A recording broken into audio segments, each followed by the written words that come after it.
Hello, I'm Richard Brew from True North PMP Consulting. And today I would like to speak with company presidents, CEOs, and executive leadership.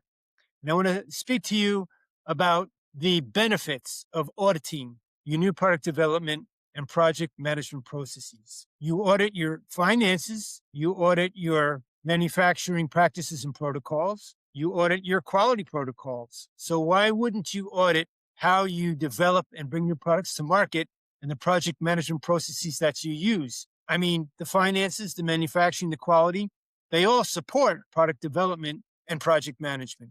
So I would like to share with you a couple of reasons why I think it's important that you consider that. And I ask for your forgiveness if I have to look down on my piece of paper because I don't want to miss some key points to share with you today. The first reason is for an audit, reduce hidden costs. There are hidden costs in every project and every new product development and commercialization project. They don't always show up in the cost accounts and the financial ledgers. They get buried in overhead. They get buried in overtime. They get buried in engineering hours or schedule overruns, but they're there. But if you were to audit how you develop new products and commercialize new products, if you were to audit your project management process, you would find out what those hidden costs are and you would be able to eliminate them. And once you eliminate them, well, now you have the opportunity for improved profitability. The second reason that I think you should consider these audits is accelerated time to revenue. We all know the faster we get products and services to market, the faster revenue comes through our door. But sometimes we don't get to market as quick as we want. Well, why is that? Well, that could be due to poor planning and execution. It could be due to risks that have come up within the project that have derailed it from a schedule or budget standpoint. It could be that there are some issues within the development teams and how they're handing off different aspects of the project. There's a whole myriad of problems that could prevent cycle time to market. But again, if you look at the products that you have developed and are developing and the project management process that you're using, you will see these issues. You will see what is impacting negatively your cycle time to market. And the end result, if you were to find those and to eliminate those, again, is increased profitability. The other reason is reduced business risk. Risk is something that doesn't get enough respect in business. Risk needs to be accounted for before you even begin to start a project or a new product development process. Understanding your known and your unknown risks. But more importantly, what triggers those risks, like a trigger on a gun, because that's what's going to make that risk become an issue.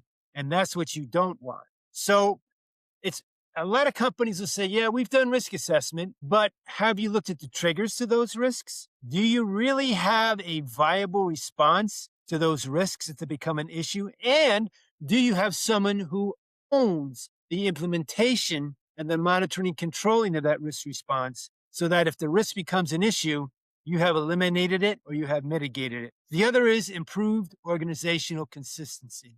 I deal with a lot of companies and they run projects, they're all different. They're all different. However, I've dealt with companies where one project team runs a project their way.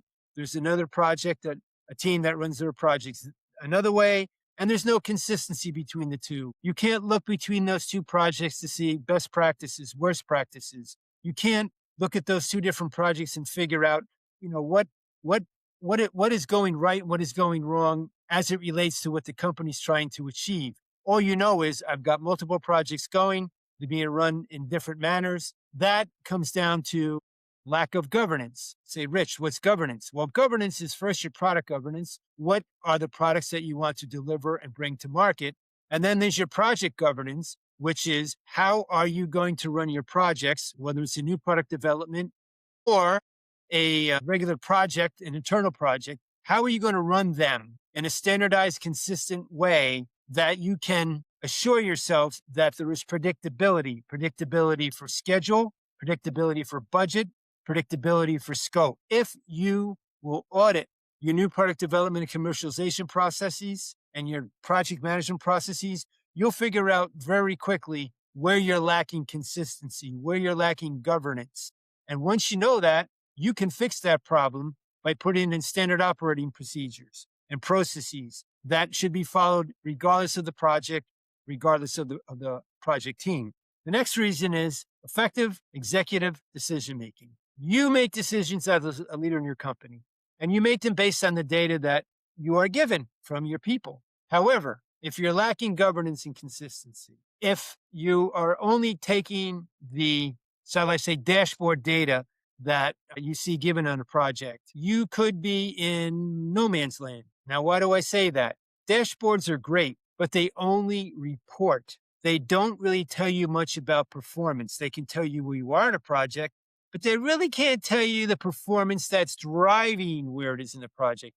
That's where you need the metrics to drive the dashboards. And once you have the metrics that's going to drive the dashboards, now the dashboards are not just giving you information, they're not just reporting, they're giving you something that you can use to make definitive, educated decisions. So it's very important that if you're going to audit your finances, your manufacturing operations, your quality operations, your logistics operations, your commercial operations, it's equally important to audit your new product development and commercialization, as well as project management operations. And it's important because all the other operations that you're auditing are supporting that new product development commercialization and are supporting the projects that you are running. So if what I've put forth here today strikes a chord with you, where you can say, yeah, I understand, and we've had those problems before, or we're having those problems, it would be my privilege to help you.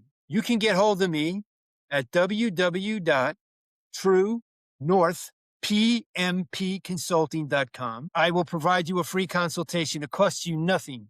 I'm more than willing to listen to what your issues are and to provide you whatever help that I can. I thank you for listening today. I appreciate your time, and I wish you all the best. Take care.